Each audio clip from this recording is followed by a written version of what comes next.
বন্ধুরা, আমার মুকুল sir YouTube channel থেকে সবাইকে স্বাগত। আজকে আমি আলোচনা করব রাহুল গান্ধী কি ভারতবর্ষের রাজনীতিতে তার নেতৃত্ব প্রতিষ্ঠা করতে চলেছেন। হ্যাঁ, আমারও তেমনটাই মনে হচ্ছে।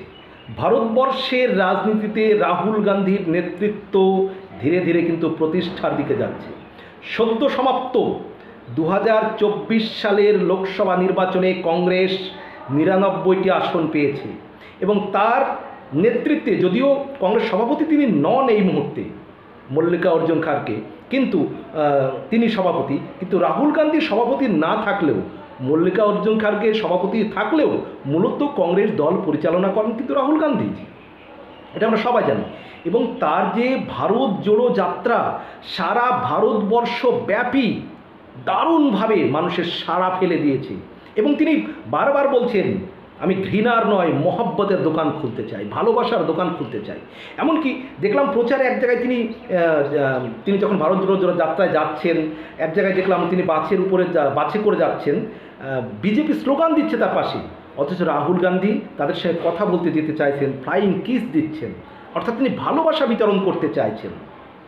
মোদিজিকে সামনে থেকে এই মুহূর্তে তিনি টক্কর দিতে চাইছেন এবং তিনি চ্যালেঞ্জ করছেন যে মোদিজি, আপনি যে কোনো জায়গায় যে কোনো ইস্যুতে আলোচনায় বিতর্কে আসুন, আমি আপনার সঙ্গে বিতর্কে বসতে চাই।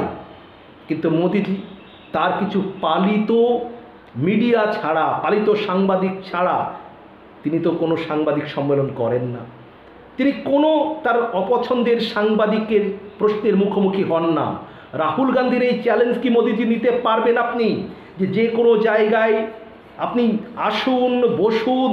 রাহুল গান্ধী আপনাকে চ্যালেঞ্জ করছেন যে মিডিয়ার সামনে যে কোনো ইস্যু নিয়ে আপনার সঙ্গে উনি আলোচনায় বসতে চান। আপনি সেই সাহস দেখাতে এখন পর্যন্ত পারেননি, আজকের এই ভিডিও করা পর্যন্ত। রাহুল গান্ধী যেখানেই যাচ্ছেন মানুষের একটা ব্যাপক জনসমর্থন, ভালোবাসা হুমড়ে খেয়ে পড়ছে। রাহুল গান্ধীর যে মার্জিত, ভদ্র, তার যে একটা মানুষের প্রতি আন্তরিকতা, মানুষের মধ্যে মিশে যাওয়ার যে একটা প্রবণতা, মানুষকে বিশালভাবে আকর্ষণ করছে এবং এটা বলার অপেক্ষা রাখে না। আগামী দিনে ভারতবর্ষে রাহুলকে কেন্দ্র করেই কংগ্রেস আবর্তিত হবে। আগামী দিনের রাজনীতিতে রাহুল ভারতবর্ষের রাজনীতিতে মধ্যমণি হয়ে উঠছে। আপনি মানতেও পারেন, নাও মানতে পারেন, যেটা বাস্তব এটা আপনাকে স্বীকার করতেই হবে। 2024 সালের নির্বাচনে রাজনৈতিক বাধ্যবাধকতার জন্য রাহুল গান্ধী কংগ্রেসের হয়ে প্রচারে পশ্চিমবঙ্গে আসেননি। পশ্চিমবঙ্গে কংগ্রেস একটি মাত্র আসন পেয়েছে। কংগ্রেসের বিরোধী দলনেতা অধীর চৌধুরী পর্যন্ত হেরেছেন, যিনি বহরমপুরের জন্য অনেক কিছু করেছেন, যেটা মানুষের মুখেই আমরা শুনি। কিন্তু এবার তিনি ইউসুফ পাঠানের কাছে পরাজিত হয়েছেন।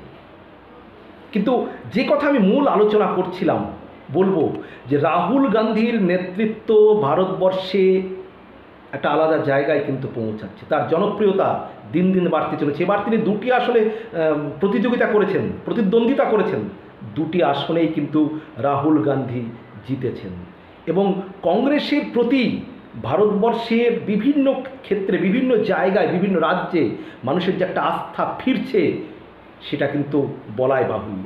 এবং রাহুল গান্ধীর যে কথা, তিনি যে বক্তব্যগুলো বলেন সংসদের ভিতরে বা কোনো জনসভায়, সে বক্তব্যগুলো এত মার্জিত, এত লজিকপূর্ণ এবং স্ট্রং পয়েন্টের উপর দাঁড়িয়ে একজন সুশিক্ষিত, একজন স্মার্ট রাজনীতিবিদ, অসাধারণ রাজনীতিবিদ যে কেমন হতে পারে সেটা রাহুল গান্ধী কিন্তু দেখিয়ে দেন। হ্যাঁ, তিনি হয়তো অন্য মানুষের মতো বেশি চিৎকার করতে পারেন না, ঝগড়া করার মতো বক্তব্য দিতে পারেন না, দেন না, কিন্তু কি স্মার্ট, কি ভদ্র, কি দারুণ পয়েন্ট করে সুন্দরভাবে আলোচনা করেন এবং বিরোধীদের জন্য যার মনে ভালোবাসা, এই রাহুল গান্ধীকে কেউ আগামী দিনে ভারতবর্ষের রাজনীতিতে আটকাতে পারবে না।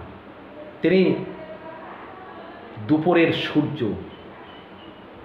সারা আলো দিয়ে তিনি আলোকিত করে ফেলবেন ভারতবর্ষের রাজনীতিকে। ভারতবর্ষের রাজনীতি রাহুলময় হতে চলেছে আগামী কয়েক বছর। বন্ধুরা, আপনাদের কি মতামত আমার এই বিশ্লেষণ সম্পর্কে অবশ্যই জানাবেন। আর আমার মুকুল স্যার ইউটিউব চ্যানেলটি অবশ্যই সাবস্ক্রাইব করে পাশে থাকবেন, অবশ্যই আপনাদের মতামত জানাবেন। ধন্যবাদ।